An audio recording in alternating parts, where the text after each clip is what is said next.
I'm hungry. I haven't eaten yet. It's okay. Oh goodness. Chill. Okay.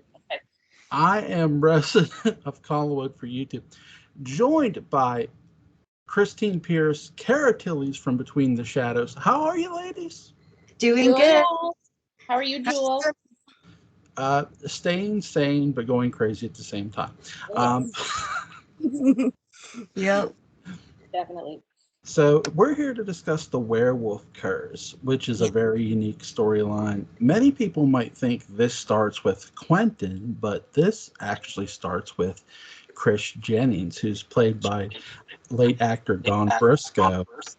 Yeah. And he's actually sort of, when he comes on, he's sort of pulling double duty because Tom is still around. Right. But he gets staked in the heart. What were your thoughts on Don Briscoe's performance? Don Briscoe was incredible. I thought that, like, the fact that he could pull off, he was Tom and Chris, but they were like two completely different personalities. And when Tom became a vampire, and then we see Chris as a werewolf, those were two separate entities too. And I thought that Don Briscoe pulled them both. Like, he was terrifying as a vampire, but then as Chris, you really, really connected with him. You're like, that poor man. So I don't know. I Don Briscoe's the man. So Definitely. Yeah, I agree with he was very convincing and terrifying as the vampire. But I mean, and I know he was doing double duty here, but he did a good job making it feel like they were twins and not being played by the same person. Like, cuz Tom, you could see like the similarity in their attitudes as twins, but they were different, like you said. Like, they had their own personality. And then seeing the vampire and then Chris Jennings as the werewolf, it just two totally different people, but played by the same person. It was awesome. He did a great job. Like they were brothers. I think it felt like they were brothers, even though it was the same guy. Yeah. So I love how they shoot this too, because when you first meet Chris Jennings, it's in the hospital, and they sort of shoot a window shot with Tom too, and it's really cool. The camera operation and the direction of the episode is smart as hell. It's not just the actor too. And again, I'm with you. I give credit to Don Briscoe because he had to play the roles. Yeah. But the way they shoot this and direct this helps this too, because you're not just getting, because Tom rarely, like, I think he has a couple lines, if that. Yeah. Chris has a lot of lines. Yes, but definitely. The way they shoot this is just so smart, because it also gives you that sense, hey, these are two different people with the way they work the camera. Mm-hmm. And Don Briscoe pays it forward too with his performance. I mean, it's night and day. I Definitely. agree. Definitely agree. I'm not trying to jump around, so I apologize. Please. What did you think? Because here's Chris and Tom, they're descendants of Quentin and Jenny. They're their kids' grandkids, I suppose. You really sort of see both Quentin and Jenny, because again, we don't get a bunch of Tom, but more so in Chris. Yeah. Is that fair? Or? Mm-hmm. Yeah. So definitely. Like, you could definitely see some similarities, I think, between Quentin and Chris, not just the werewolf aspect, but just the way he acted. And I mean, Chris felt like a Collins before we even knew it. That's how it felt for me. Like, he just felt like a Collins, and then it just fell right into place that he's the great grandson of Quentin. So it felt natural, totally natural. Yeah. The moment he sold he was a Collins to me, when he walked into the house and talked to Carolyn. I'm thinking, wait a second, I know that swagger. Yes. Like, I've seen that strut before. Where? You see it in Roger, Quentin, Jeremiah a bit, Joshua. Mm-hmm. So you can sort of tell he's related to this family. The reveal confirms it. Yeah. What did you think of? There's a scene where Don Briscoe's Chris Jennings is sitting at a séance with Professor Stokes. I want to say Victoria Winters, who it is being played by someone else at this point, not Alexandra. And they're holding the séance, and Magda.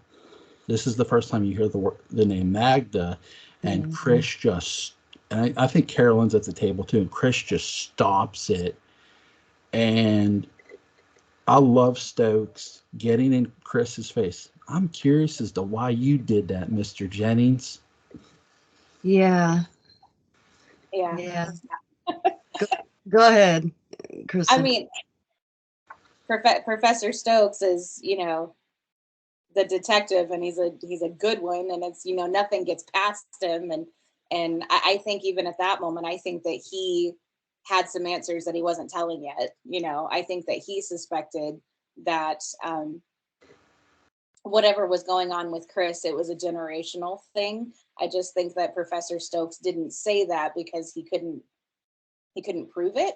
And he didn't really have, I think he just suspected, because I think that Professor Stokes kind of had that sixth sense about those kinds of things. You know, he's very, very much into the occult. So, you know, he's very sensitive to certain things. And so I wonder, you know, the way that he said that made me think that he already suspected, you know, something along those lines. So and that's not the first time Stokes has had the idea of something being right. He just hadn't said it yet. He was trying to get the proof or whatever. So he was right about so many things.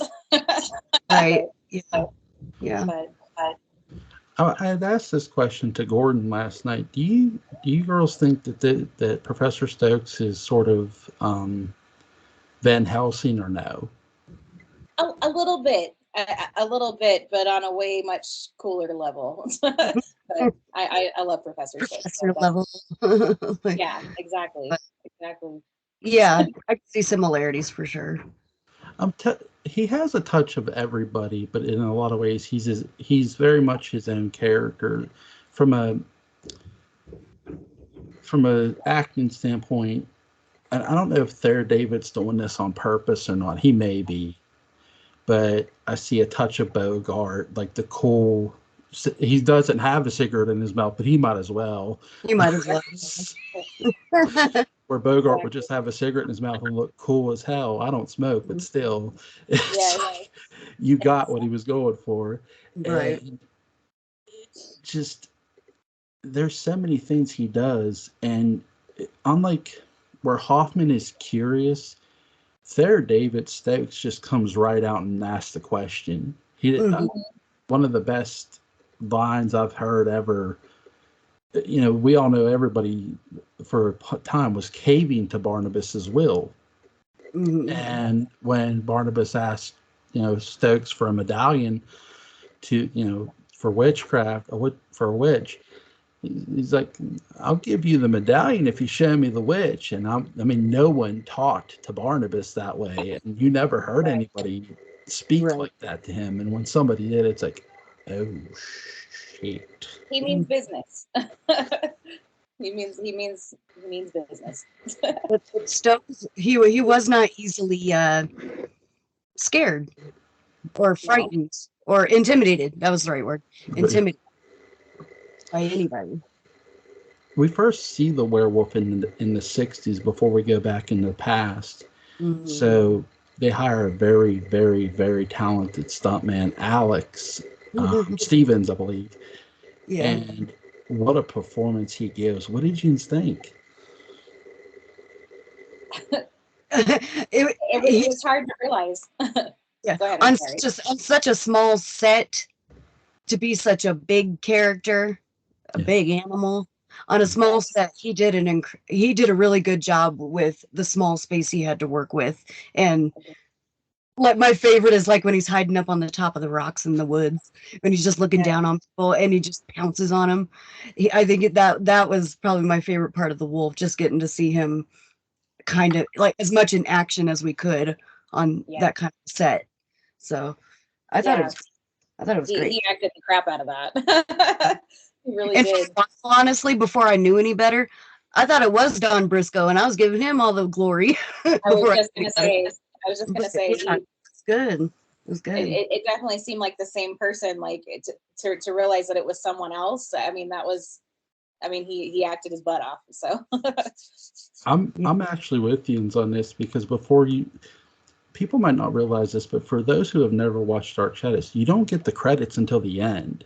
Yeah. So I'm with you both. I thought this was Don Briscoe in the werewolf caught. Oh, it's just Don Briscoe, and he's just acting his ass off. And Don's a stunt man? What? Like, that's what I thought too.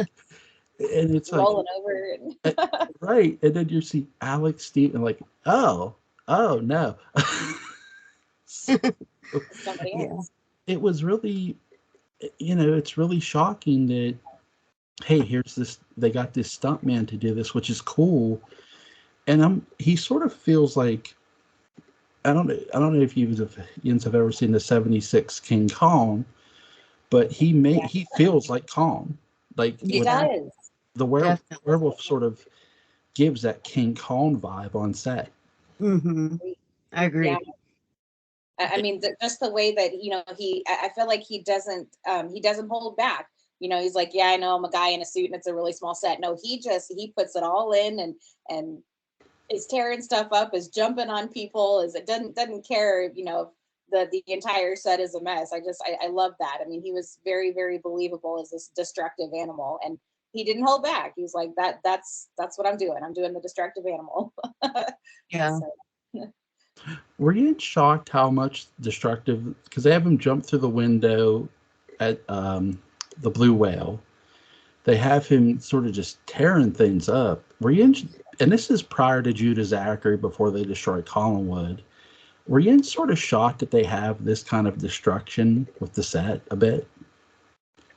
A little bit, because like you said, up until this point, we hadn't really seen that, I mean, the only destruction that we've seen is, before Barnabas redid the old house, it was run down, but we didn't see that happen. It was already like that.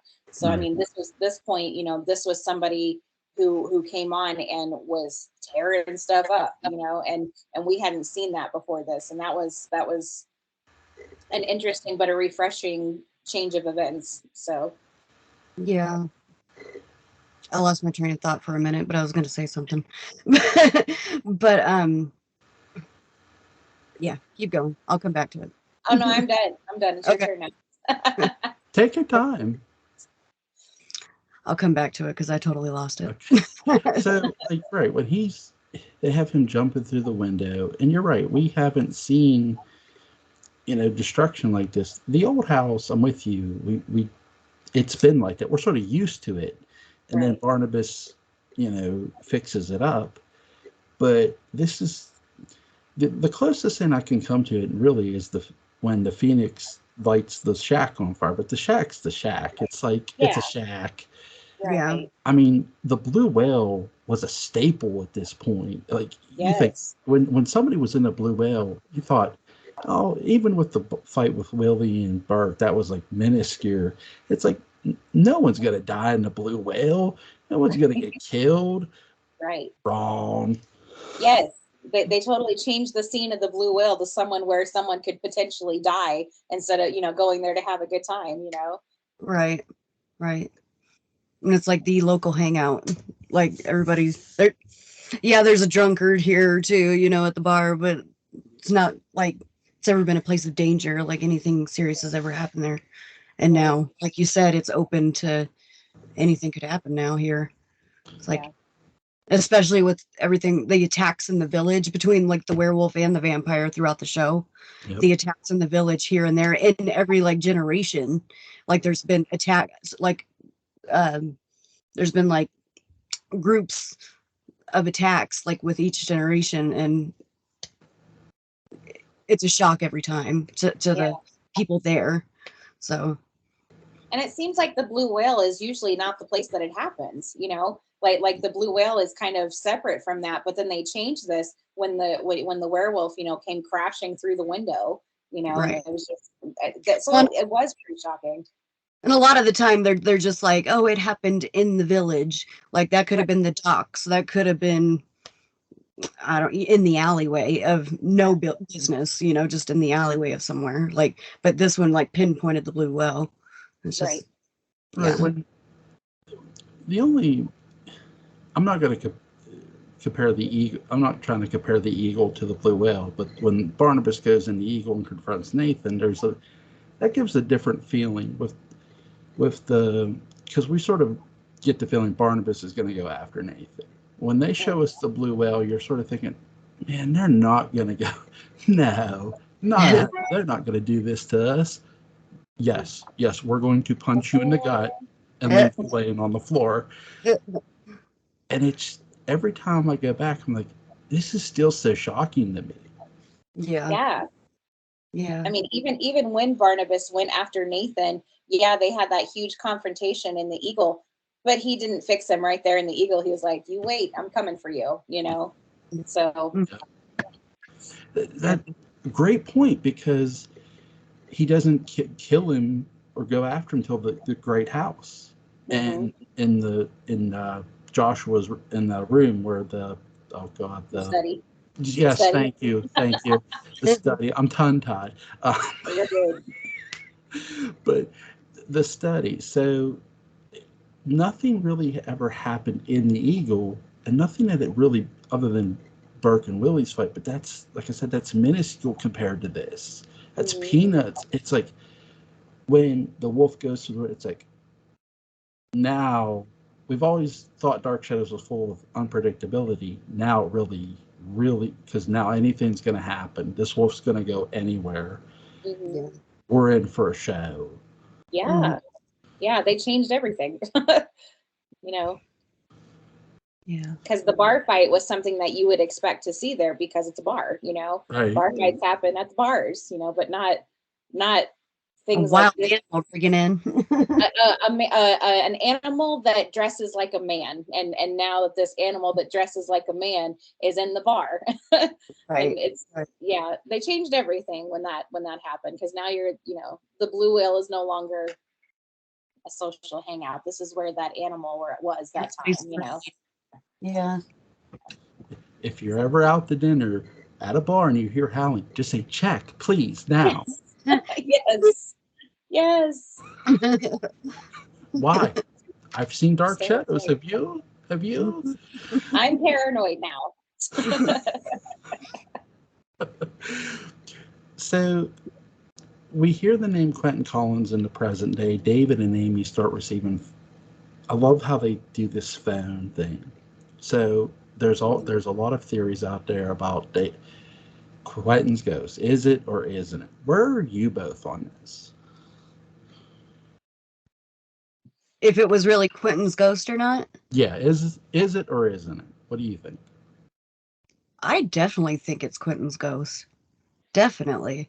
After everything that we've seen up until this point, as far as haunting or entities being in the houses, definitely it was his ghost for sure.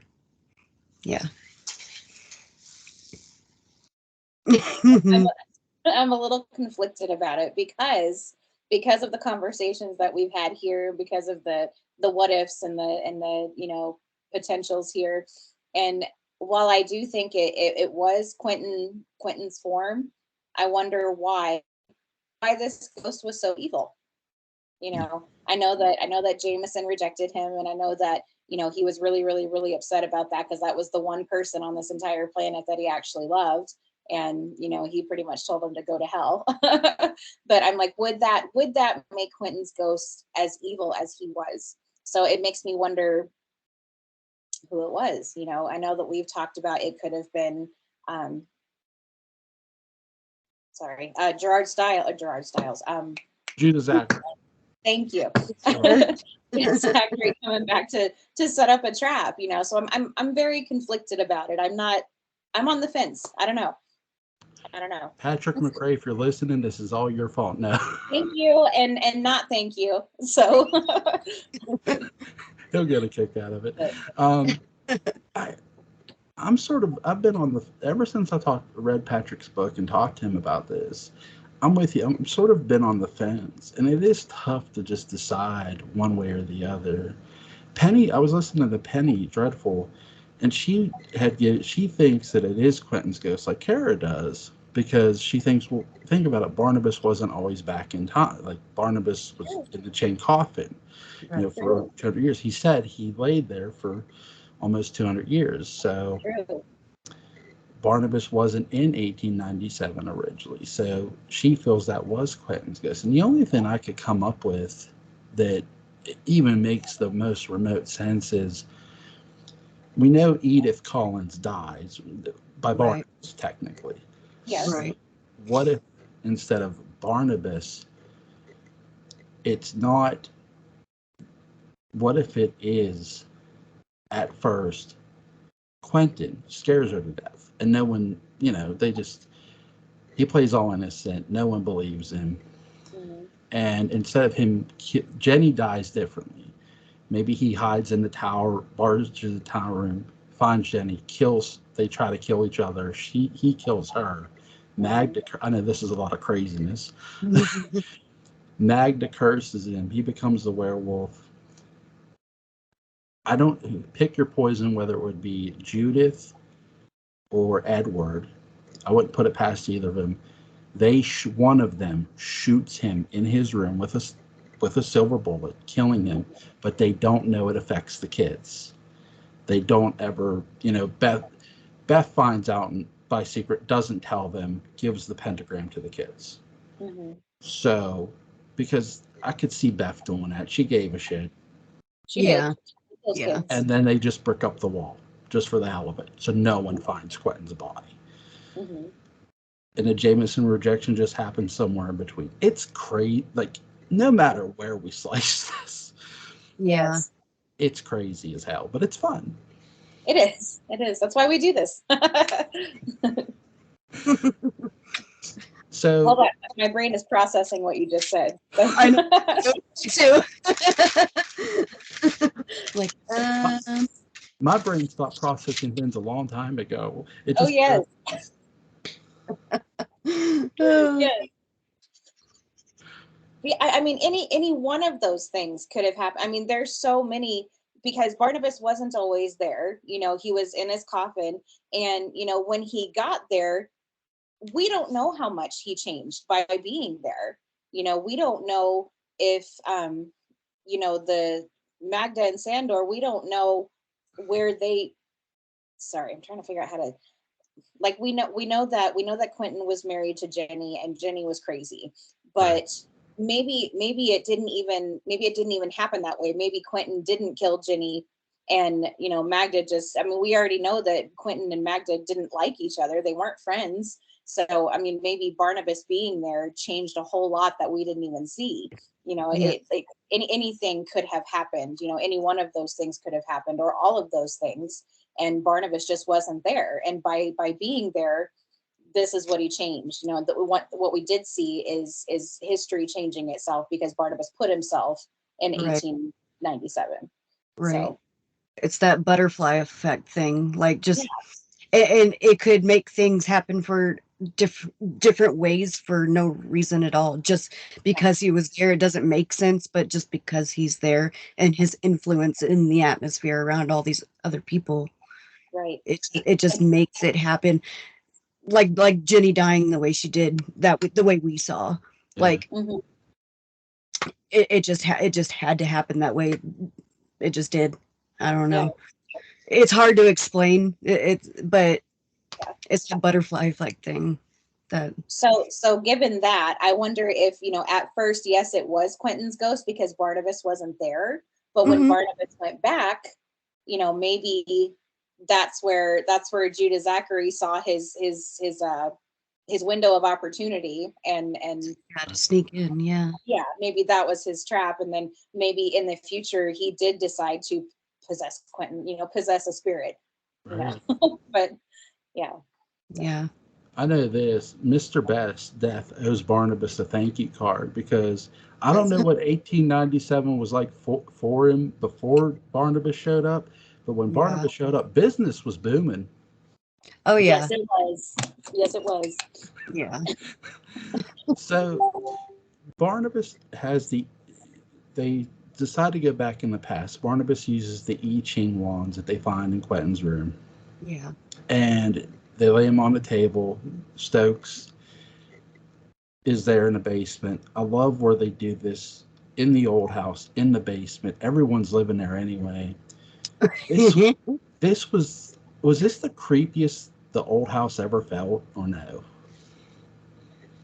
It definitely had a different feel to it because the old house wasn't just Barnabas's house anymore. They all had to leave the big house Yeah. and live with Barnabas because it was uninhabitable because of Quentin's ghost. And now the old house has a completely different air about it. And David is upstairs and sick and dying. And everybody is in the house and cramping Barnabas's space, and they have to go to the basement to achieve this because there's so many people in the house, and Barnabas's body can't just be left in the drying room because somebody's going to walk in on it. And I don't know, it just, I think it completely changed the vibe of the old house. It wasn't just a relic of the past. It wasn't just a piece of Barnabas's history anymore. It was like a refuge, because the whole family had to be there now. And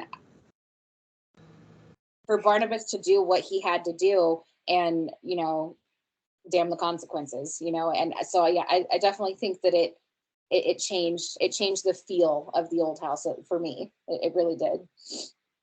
Like, it's funny because, like, throughout a good part of the show, they're like, oh, the creepy old house, it's condemned pretty much and it's haunted. But when you think, like, history wise, just the beginning tiny bit of history happened in the old house.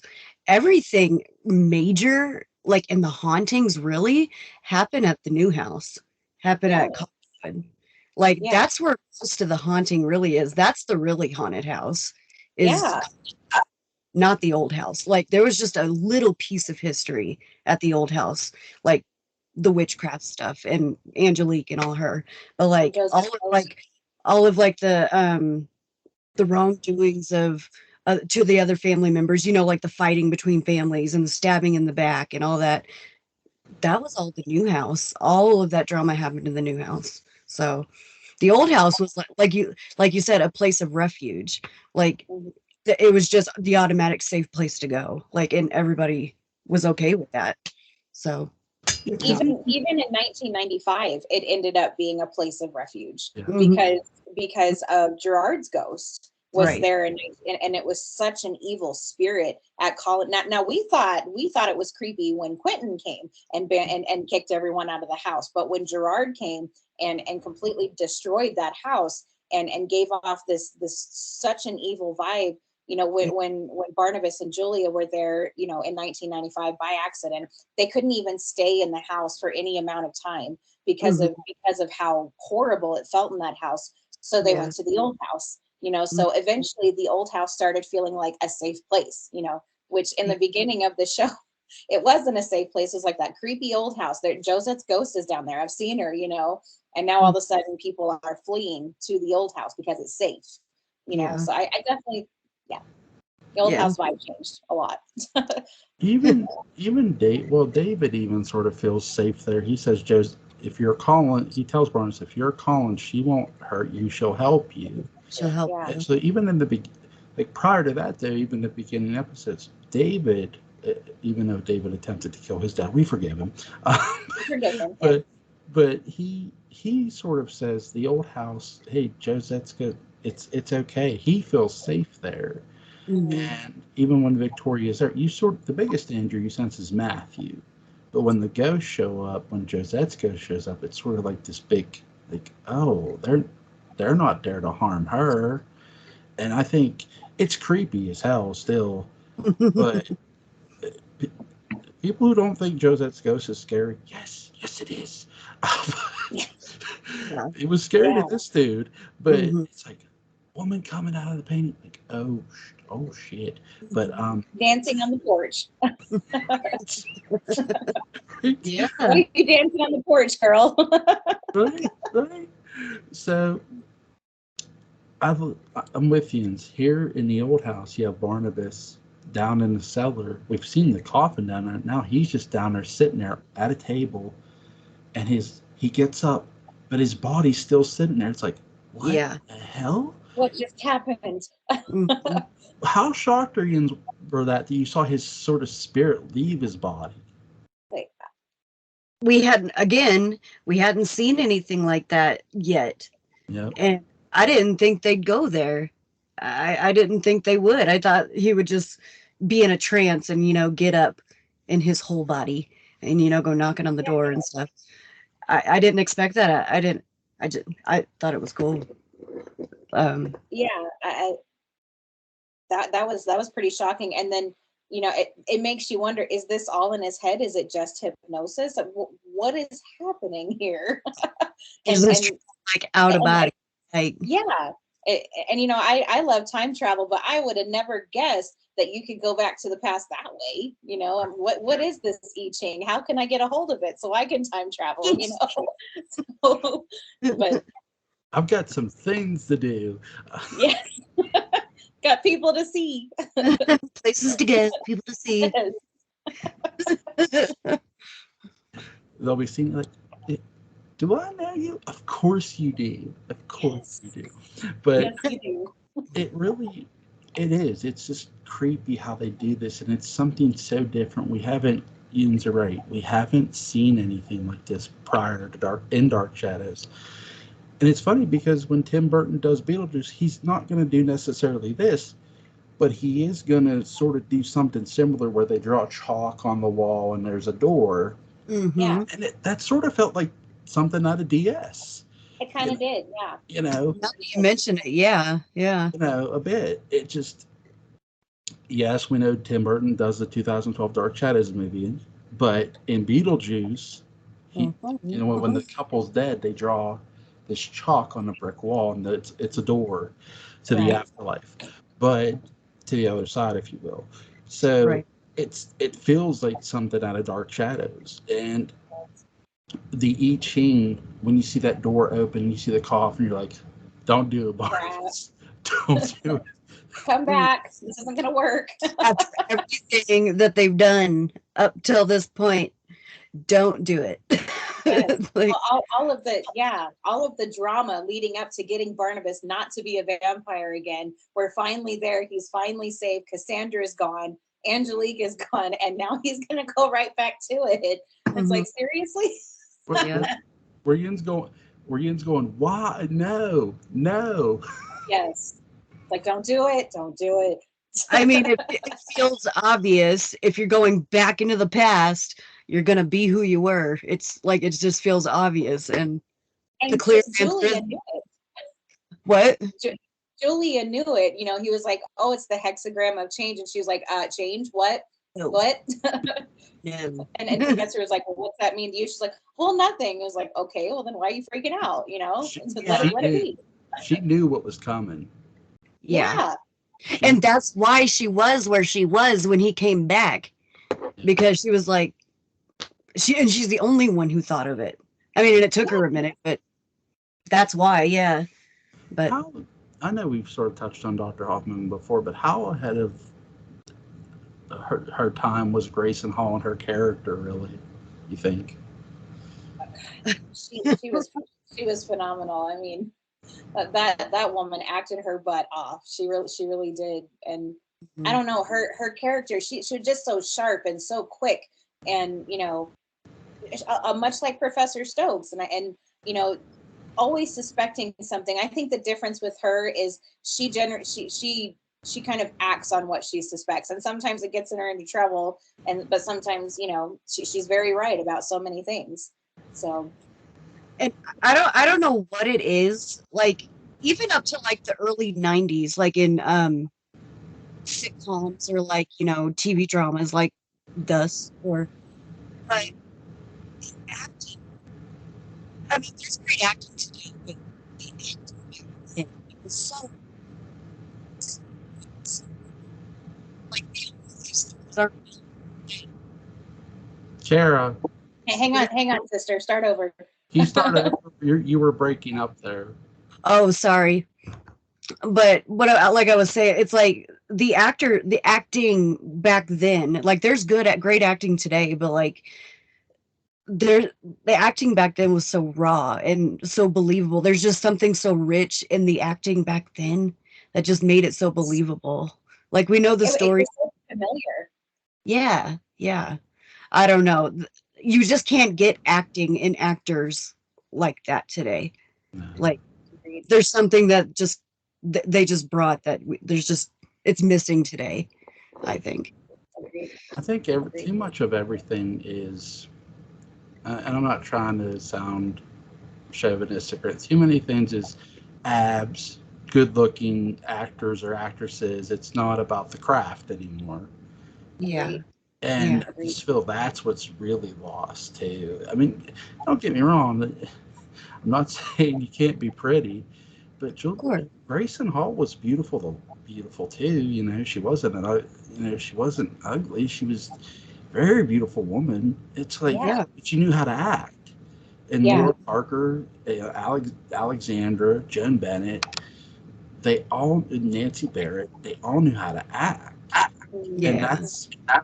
it's sort of something I touched upon with Mitchell Ryan. It's like people need to go back and watch Mitchell Ryan because he knew how to act. Yeah. And that's Yes. what's really lost is the craft of acting. Instead of, Yes. I've talked about this with James Bond a bit, that James Bond was not this muscle-bound man. He was this guy that would shoot his way out of trouble. And they want all these muscle-bound actors that now replace Daniel Craig. And Daniel Craig had a little bit of muscle to him too, but it's just like, go back and look at the actors who play Bond, from Connery to Dalton to Brosnan. Sorry, almost Charles Bronson, but Pierce Brosnan. But they weren't muscle bound. And even, it's funny, I think there's an interview with the creator, the writer of Bond, and he says, my character just shoots his way out of trouble when he gets into it. He does, and it's like, that's the lost art of it. It's like everyone wants a good looking actor. It's not just about the looks, it's about the craft of it. Yes, Like absolutely. and Dark Shadows really distributes that well. Here's all these actors and actresses who know how to work their craft. Agreed. I agree. Yeah.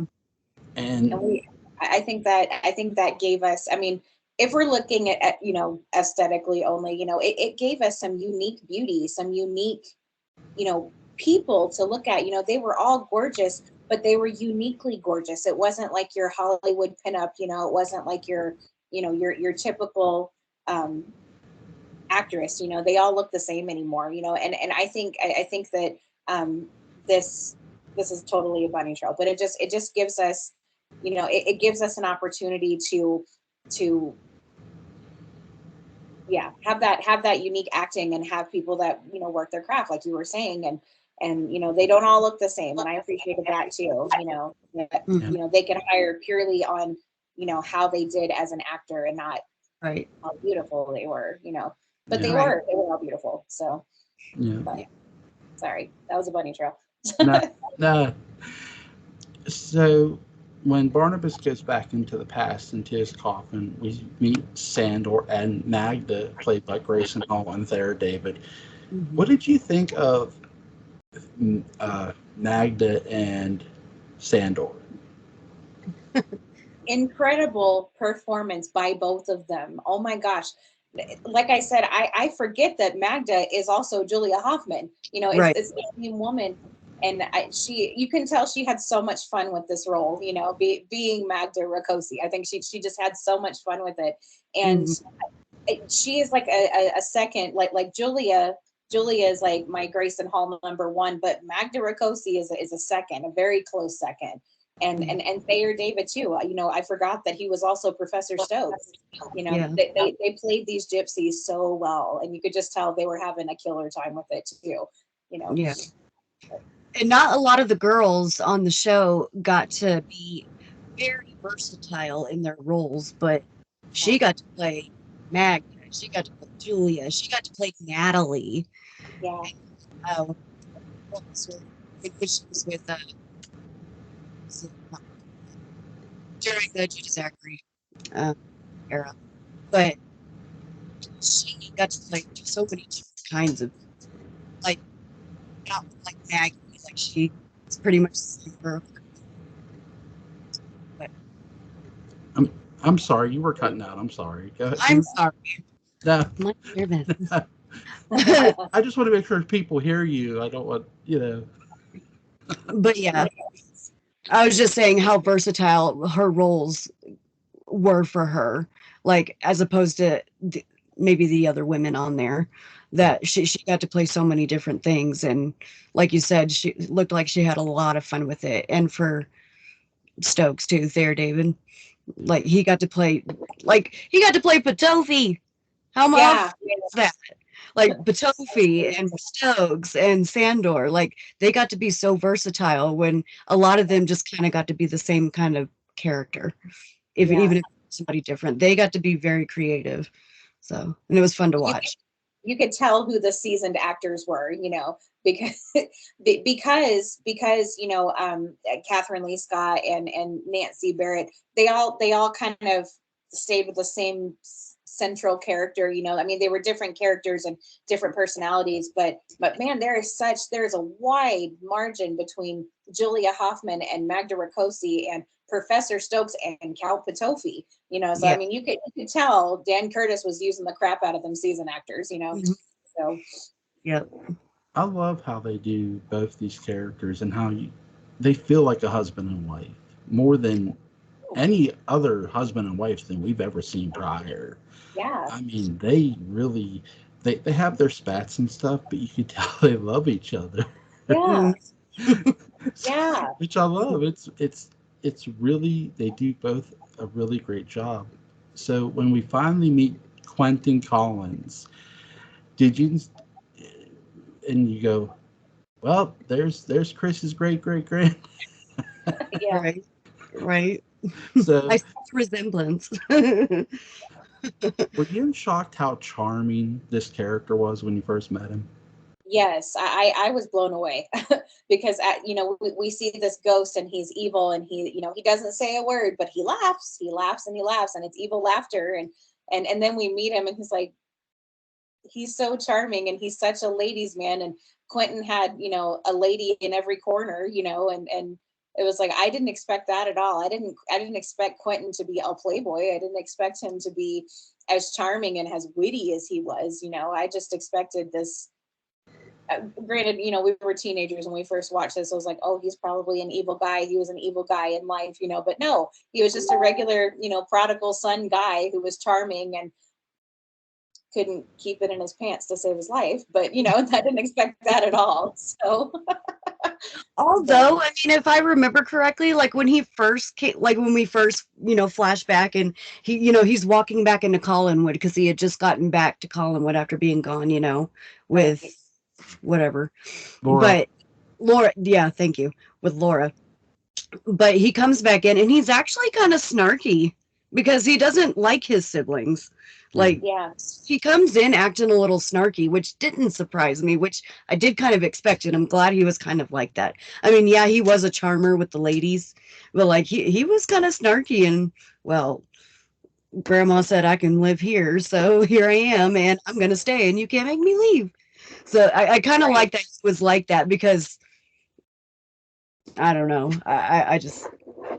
He wasn't like dog, with his tail between its legs. It wasn't like that at all. He wasn't coming back. I'm sorry, I screwed up. I'm sorry, I was a jerk. It's like, nope, I'm back to stay because Grandma said it was okay. And screw what the rest of you think. It kind of made the blow a little softer. Like, I think it's like, oh, okay, I get it.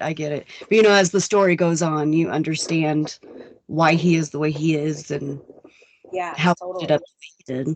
It's funny because we see a bit of rebellion in some Collins family members early on, David, Carolyn, but nothing like the way Quentin was. I mean, he is a complete rebel. Yeah, definitely. Do you think it's weird because this is the 60s, and I keep thinking about Rebel Without a Cause, the movie. So I don't quite think they were doing that on purpose, but it sort of feels like that type of character though too. But even more, Selby though, I think he was way more intense with it. But he does. You're right. He doesn't apologize. He makes no apologies for who he is, what he does, or how he does it, and you love him for it. Mm-hmm. He's true to self, and I respect that. Oh yeah. I mean, he never really did anything to hurt anybody. Like, it's just, this is who I am. Accept me. He's the black sheep, and his own grandmother said that. Like, he is the black sheep.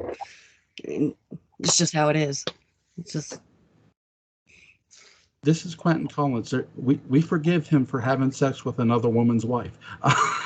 That's right. No. That was pretty dirtbally, though. I mean, that's your brother, dude. That was very grimy, Quentin.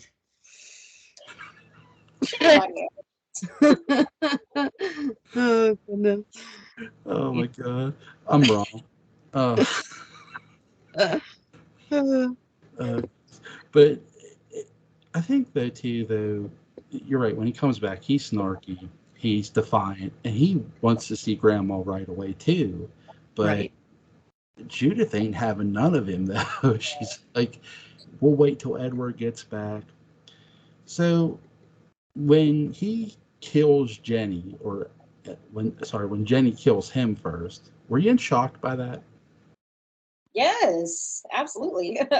It's like I'm like I don't know. It was hard to put my head around at first because it was, it was fast. I felt like it was kind of fast. I feel like we just got here and he's already dead. I'm like, there's got to be more to the story, and I still to this day am not sure what brought him back. Like brought him back to life. I mean, I know that Trask was on his knees and praying to the Lord and trying to bring him back, and then he came back. But I don't know what happened there. I'm like, how did first he was a zombie and didn't speak, kind of like he was in present day, and then Trask prayed and got on his knees and prayed fervently, and all of a sudden Quentin was back to normal. And I'm just, I don't know, that whole thing blew my mind. Just blew my mind. Wild theory. Maybe Jenny is a gypsy. Yep. Yeah. She could have, something we never saw. It's just a wild theory, something we never saw. She could have maybe, realized what she did, and tried to bring back gypsy magic. That's an excellent point. I didn't even think of that. I mean, in her madness, she still had some of that connection with reality, even though had, because they took her kids. I mean, she knows who's who and what really happened. It's just she's a little cuckoo, but she's a gypsy. So and I wonder if Jenny was as crazy as everyone said she was. I mean, yeah, she was a little cuckoo because postpartum does that to you sometimes. And then they took her babies, and I think they took her babies because they thought she was cuckoo. She was cuckoo when Quentin left her and left with Laura. Right. Well, and they locked her up how many years? Like, she was in one tiny room with these little baby dolls, not making it any better for her. Like, they're just making it worse because the Collinses handled that so badly. They just did. It's horrible. And, like you said, was the only one who gave it about her. Yeah. Like, so I often wonder. I mean, Jenny. I felt like Jenny still had she had a grasp on reality. It wasn't like she was completely, clueless about what was happening to her. Like, she knew Beth, she knew Quentin when she saw him. She knew Judith when she saw her. It was just she was just very, very fragile. And I think all these things that happened to her and the way that the Collinses treated her, I think just added to the madness. So, I mean, I think you're absolutely right on your bunny trail. She could have realized, oh shit, I could kill him, and I probably should have done that. So she could have brought him back, To Cara's point too, that's a great theory. When after she dies, after Jenny dies, we do see her ghost, and she does say about the realization of what she's done. So maybe she realized that a long time ago, like way before dying. That's a great theory. It's a really cool theory. I love that. And it's a great point. This is why you should go subscribe to these ladies. See? Yes, please. Go sub to them. I do. I sub to them. So go sub to them. But what's with Quentin after he kills Jenny, Magda turns him into this werewolf. And here's this man who was, and Patrick put this in his book, and he deserves a lot of credit in the Dark Shadows Day book. Here's this man who was so used to being, about, a pack, a party, around people. Now he has to be alone because he's turning into this creature. What did you think of this? So, okay, so I have to say this just real quick, but after Jenny died, after he killed Jenny and Magda told him, I'm going to curse you, you're going to be cursed. And he goes home and he's haunted by what he's done, and he runs to Magda, and says, please take this curse off me. Well, the curse hasn't even started yet. She hasn't even done it yet. And, he begs her, here's $10,000, please take this curse off of me. And she does, and then puts the curse on him, like no remorse, no thought, just, sure, Quentin, I'll take the curse off of you, just so that he would be calm enough to take this drink, but he was in such turmoil already, and the curse hadn't even started yet. Like, he was in so much turmoil that he thought he was already cursed. And so I think once the curse actually started and he had to be alone, what must he have been feeling? The turmoil he had to have been feeling in that moment, realizing, I brought this on myself. I have no one to blame but me, And I mean, of course, he's going to blame Magda anyway. But I think in the depths of his mind and in his alone time, he realizes, wow, this could have been avoided. all of this.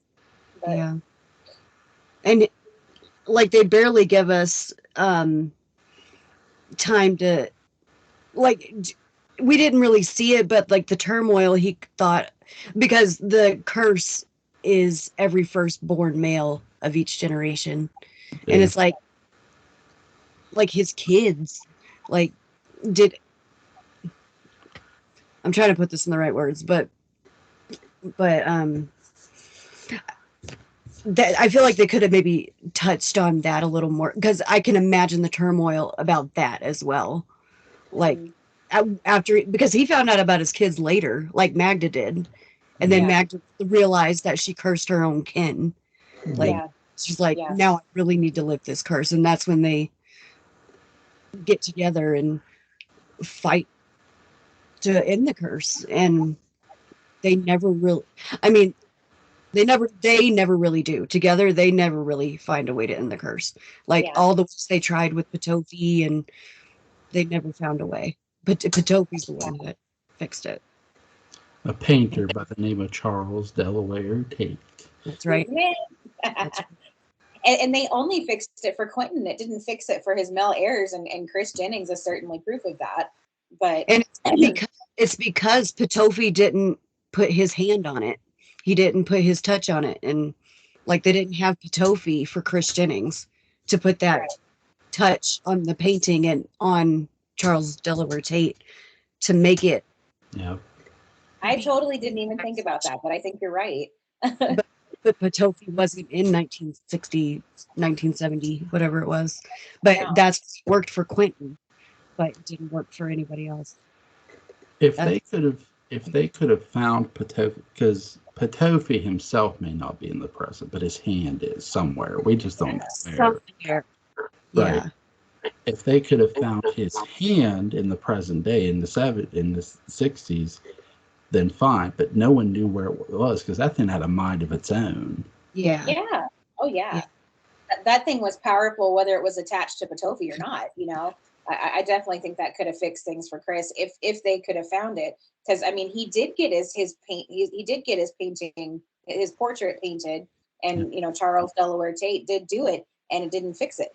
So and then he ended up killing Tate that night, just by default. Yeah. But what was more devastating? Jameson rejecting Quentin, because there was the predictions about 3 things would happen. So was Jameson rejecting Quentin or was Chris killing Delaware Tate? What was more disheartening? Oh, For me, man. I would say it's Tate. I would say it's Tate because all this time we thought that Tate was dead. We thought that Tate was gone. And then we find out he's still alive and he's still kicking and he's, still painting. And we're like, well, cool. Charles Delaware Tate's still alive. Not for long. And Yeah. then he really dies and we see that. And I don't know. I think Tate is a little more gut punching, but I mean, correct me if I'm wrong, but after what's her name? Charity. After Charity was inhabited by a pansy. Yeah. She was, and she told Quentin about the prophecy. Like, she saw that you'll be murdered on this day and Jameson will reject you. And so because of that prophecy, if I remember correctly, he did his best to make up with Jameson before he actually died. So Yeah. I think that was kind of rectified Yeah. before he died. So I kind of agree with you. Tate was definitely more gut-wrenching and heart-wrenching to see. yeah. I sort of wish, and maybe, I don't know if the audio dramas could do this or not. I sort of wonder what the other timeline was like without Barnabas. I'm with Penny on this, that because again, in the originally there was no Barnabas in 1897. Now with this, we get Barnabas, and I agree with you. The Jameson rejection, when we hear it in the present day, it sounds heartbreaking. It sounds bad, yeah. But because things have changed because of Barnabas coming back, Patofi sort of rectifies it by making sure Quentin doesn't die. He doesn't let Beth shoot him. Yeah. Because Patofi wants to use Quentin to go into the future. Travel, the I-Ching. Right. So he's there. Him stopping that, and Ian's right. Him allowing Quentin to make up with Jameson. It changes all that dynamic. Yeah. It does. Yeah. Yeah. What did you think when you first saw Quentin change into the werewolf? Here's Alex Stevens again. He's the werewolf, but instead of it's not Chris, it's Quentin changing.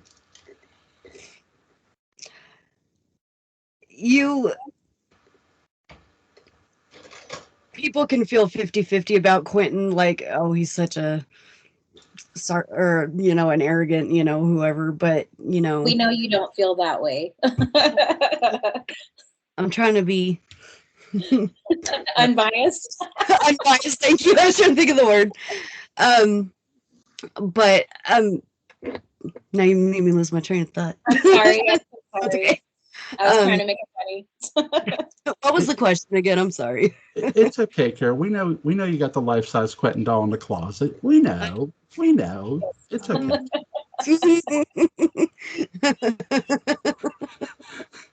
Oh man. We've seen Don Briscoe, Chris Jennings turn into the werewolf. Well, now when we see David Selby, who's a lot taller, Quentin turn into the werewolf, what were your thoughts on it?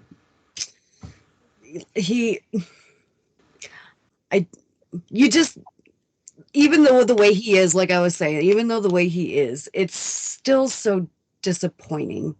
It's disappointing. It's just because it's just a little too late, Quentin. Right. Like you can't go back. Like, it was just a little too late, and it was disappointing, but it turns out okay. I was a little sad when he was actually the werewolf. I was like, but it had to begin somewhere. Right. Even the way that Quentin was, towards his family, towards just about anybody, because when we first see Quentin, it feels like Quentin is only out for his best interest, except when it comes to Jameson. Like, he loves Jameson. Like that's the one person that he genuinely loves without any advantage for himself. But Quentin seemed very much out for himself, with his grandmother, with his siblings, and even with Beth. He had the hots for Beth too. That was one of his many women. So, even though it seemed like he got his just desserts, you still, I found myself still rooting for Quentin. I hope that he figures this out. I hope that, this turmoil doesn't come on him, but it's like you said, when it does, it's just like, well, damn. Sorry, Quentin, It's like, but and I know we talked about Quentin in the villain episode, like, and he does have at times some villainous qualities, but truly, I don't think he hit the villains list. Like, he wasn't a villain, and it was still sad to see that happen to him. yeah. It was still a little too late, Quentin, to apologize, but it was still sad to see, I think, because he wasn't a villain. He, and many times he's very shades of gray at times, but I think where David Selby really wins you over is just his charm. I mean, God, if I were a woman, I'd want to be with him. Totally. It's like this dude is just charming. He really is. But in all honesty, I think where he wins you over is when the moment Quentin wins me over is when he loses his son. And the words out of David Selby, what a salesman. I mean, it's just right there. It's a gut punch to not just Quentin, to you, the audience. It makes you feel for if you weren't feeling sorry for him yet, here's where you're gonna feel sorry for him. Yes. And because now there's only one kid left, and I think it's a girl. I think it's a daughter. I think her name's Lenore. I think her name's Lenore. Lenore. Yep. Yeah. That was so gut punching. This show makes me cry at times, and it's hard to believe that a gothic soap or a anthology series could make you feel that way. But my God, that moment was so incredibly sad when he lost his son, and he didn't even know he had a son. And once he found out that he had a son, the son dies, and it's just like, what are you doing, Dan Curtis? My heart hurts. It's just. And thinking, I mean, I know he had a daughter too, but thinking, is this the end of the curse? Am I the last one? Will it die with me? Like after his son dying, I mean, of course it comes to mind, but it didn't stop. What happens to Quentin is he never turns into the werewolf after the painting is made, and Patofi fixes it that way. Mm-hmm. So forever, Quentin is, Quentin, but as long as the painting is intact. Chris is not so fortunate. So here's a question for you both. When we get the new series, where is Quentin Collins and where is Chris Jennings? Wow. My God.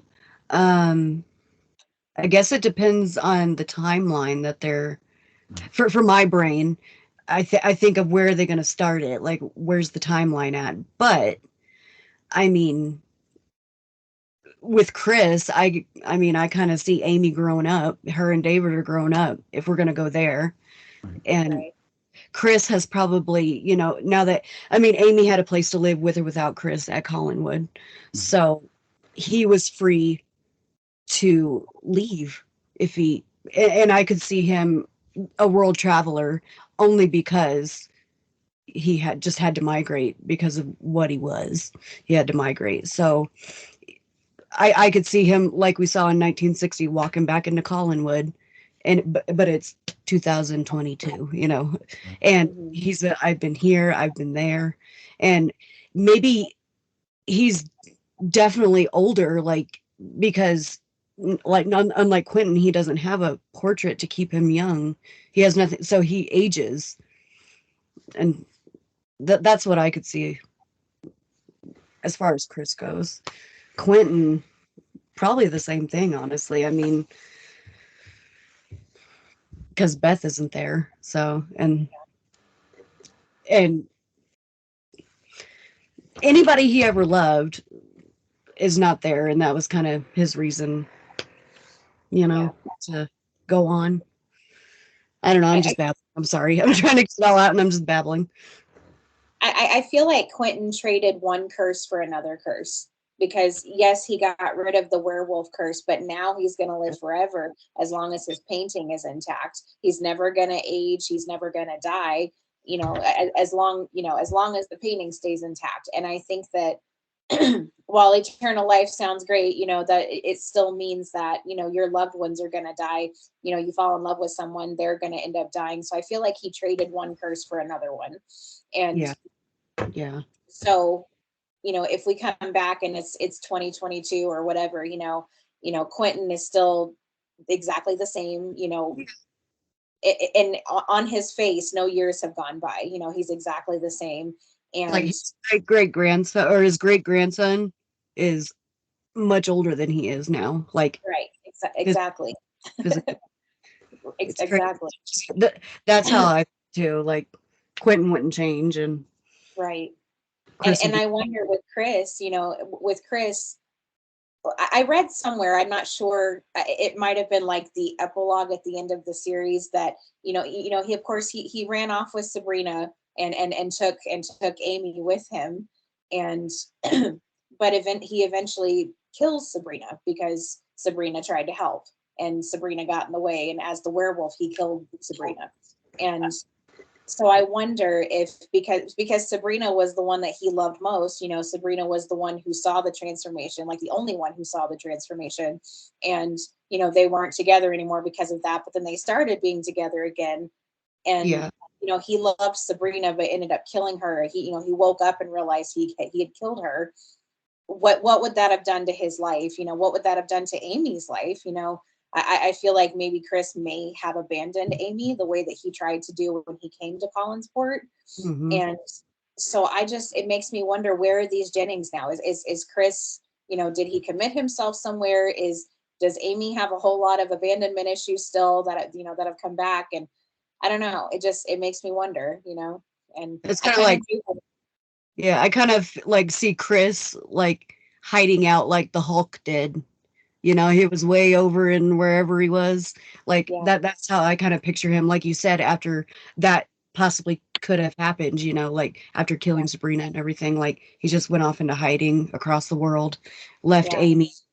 Amy probably ended up back at Collinwood for somewhere to live, that's how I would like to hope she did, because I like to hope that Amy got a chance at a future, Definitely. even if that meant her going back to Collinwood. And there was an audio drama series where, Carolyn was much older, Maggie was much older, and Amy was all grown up, and they were all sitting at the Blue Well having a drink together. And I would love to think that Amy got a shot at a future, a decent future, even if Chris wasn't a part of it. So, yeah. I don't know. So. I think with Chris, he's either one or two places. He's either somewhere where there's so much violence happening, maybe in the Middle East, that it overshadows a werewolf. There's constant fighting. Or he's on an island somewhere where, because there's Uncharted Islands still where you could be. Maybe he's on Snake Island, that people don't step foot on. And again, he could be anywhere. We don't know. That's I'm sort of wondering, you're right, he does kill, Sabrina. I'm wondering, I know they don't mention it, but I'm sort of wondering if he just killed Amy too, because we don't know, Right. Yeah. I hope not, but yeah. I hate to go that dark, but it makes me wonder. Totally possible. Yeah, it's the reality. Right? He has no control over it, right? Right. That was all his initial fear in the first place while he was trying to drop Amy off somewhere, because I'm going to kill her. I almost killed Sabrina anyways. Like, he almost killed her the first time. Like, that was his worst fear, and he ended up doing it anyways. So, and like you said, Amy could have been wrong place, wrong time too with Sabrina. It could have happened. It could have. So, I think with Quentin, he's either in Collinsport, still getting more women than any other man will ever get. Right. God, but he's just somewhere else. I do think he's got his own money, though. I don't think he's dependent on the Collins family himself, because I could see Quentin making his own name for himself. He was posing as a writer. he could pose as something else too. I could see it. I mean, he's got this long life. He can literally do anything he wants. So, what were Ian's thoughts on Amanda Harris, one of other Quentin's women?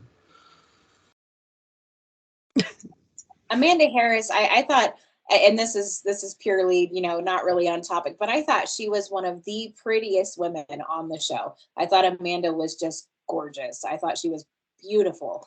And I kind of wish we had, I know that she was a creation of Charles Delaware Tate. I know that, but I kind of wish that, because we saw her like a year after she remembers stuff, I guess, which would be like a year after she was created.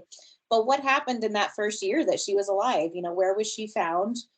How did she make a living for herself? How did she meet people? And I don't know. She seemed to genuinely love Quentin, but at the same time, if she's only, been alive for a couple of years, was that her first love? Did she potentially love someone else, first, or was she just going with the first man that she loved, but she loved him so much that she spanned time also and got back to, 1968 or whatever it was, and to find Quentin because Mr. Best gave her this shot, but like kept her young and beautiful until she found Quentin.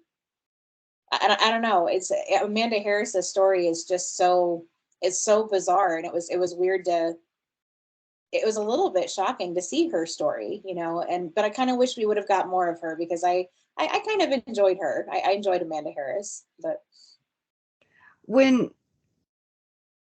am I crazy, or did Tate seem a little in love with her?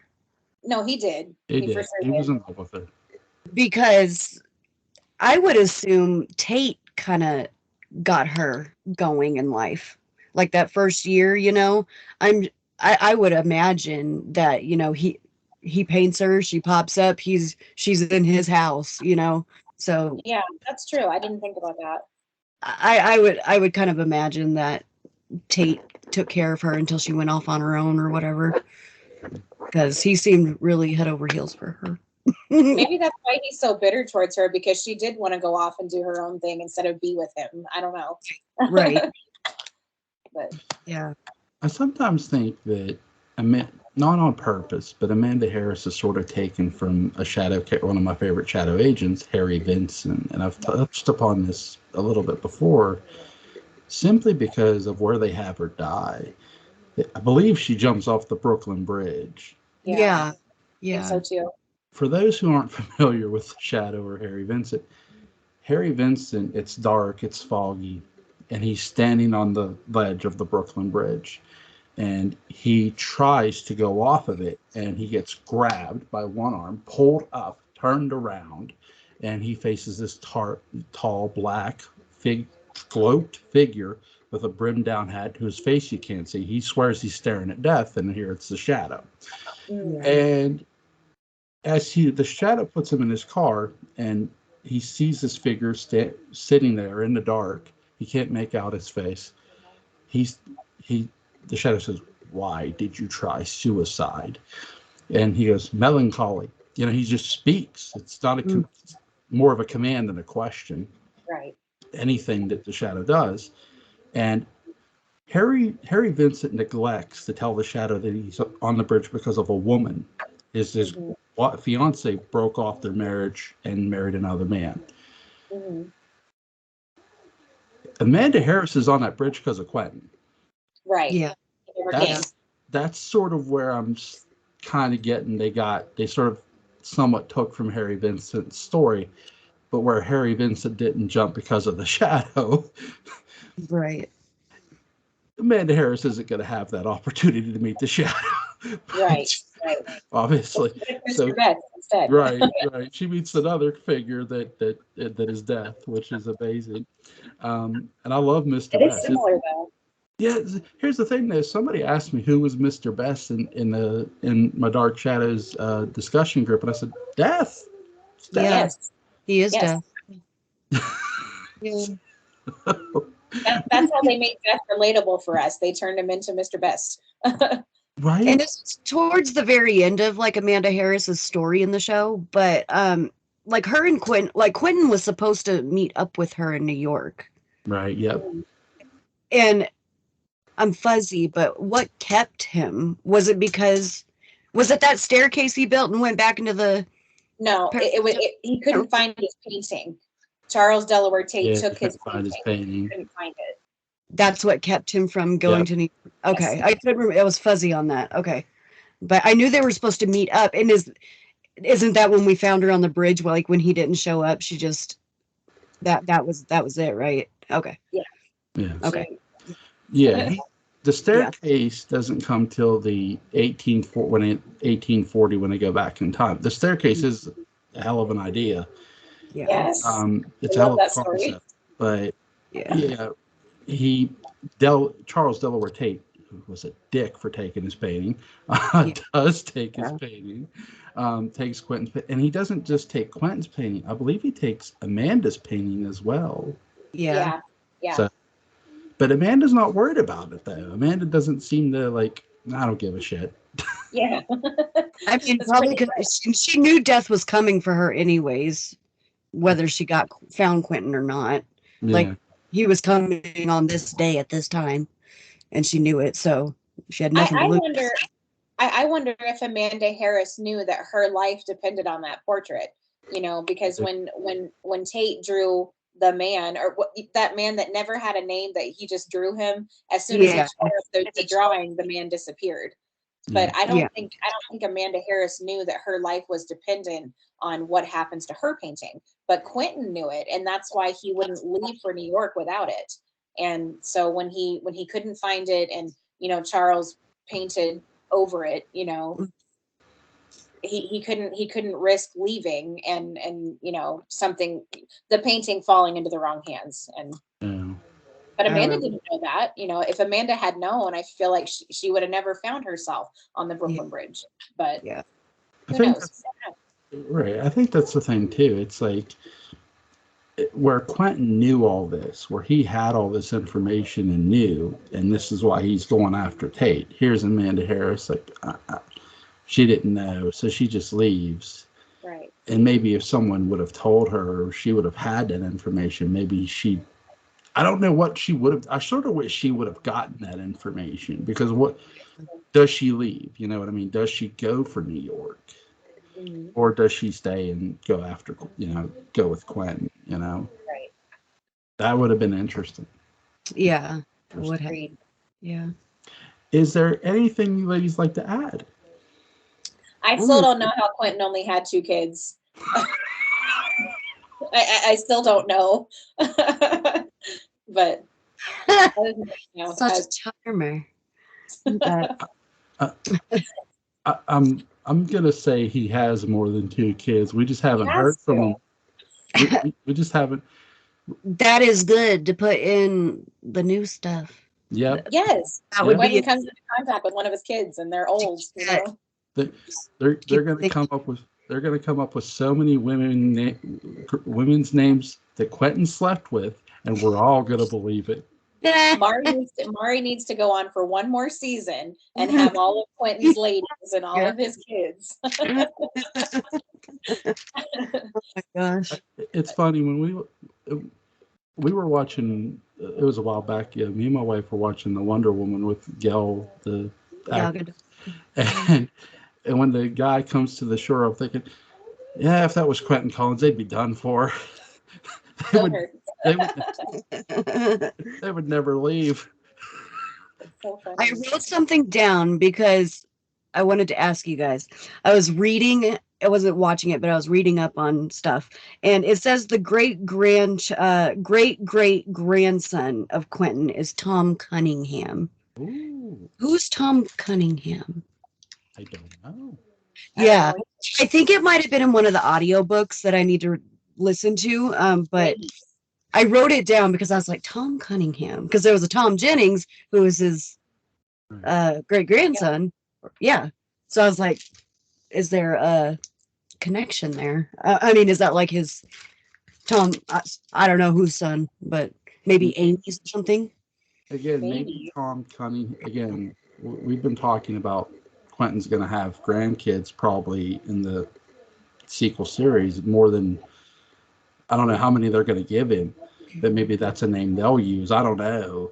Or, you know, just a name from the audios that they use. But it would be something to find out if, you know, who the mother was and stuff. Yeah. I need to dig further on it, but I'll let you know when I do. Please. I was interested in that, so. Please do. So I have one final question for you. Who do you prefer, Chris Jennings or Quentin Collins? Quentin! No, he knew your answer. That's what I was gonna say. I love Chris, but Quentin. I don't know. I mean, because Quentin was a werewolf for a season. And because Quentin was a werewolf for a season, but it affects all of his, you know, his future generations and his male heirs or whatever. I think I relate more with Chris, because Chris was, but when we met him, he was kind of a nobody. He was a writer, you know, he was, and I don't know, Chris, I feel like, what? Very humble dude. Very humble dude, and genuinely kind guy, you know, even if nobody could realize it, because he was so withdrawn and, you know, so short with people because he was scared. And I don't know, my heart really felt for Chris Jennings, and I don't know, I love Chris Jennings, and I really wish that we could have seen some resolve for him, you know. The hand of Sophie, we got to find the hand. I sort of wonder if that's what Chris is doing. That too. That's a great point and idea. That's a great thought. Because, I mean, here's the thing too. Before we meet Quentin, who recognizes the name of Magda? Chris does. So he knows the gypsies are involved with Petofi. Maybe he's looking for the gypsies too. Yeah. Totally. So it would be, we're all excited for the sequel series. Can you tell? We hope this is all in there. Come on. Right? No. Yeah. Ladies, is there anything more you want to add? Oh my gosh. Well, Cara, happy 1 year tomorrow. Our podcast is 1 year old tomorrow. Congratulations. A big congratulations to Christine Pierce and Cara Tillitz on Between the Shadows, a Dark Shadows podcast. Link to their channel will be in the description box. Go subscribe, turn on your notifications for them. They're very knowledgeable among the DS fan base. Ladies, it is always a pleasure to have you on. Thanks for having us again. We love this so much. It is an honor. Thank you both. You have a great and safe night. You too. Bye-bye. Bye.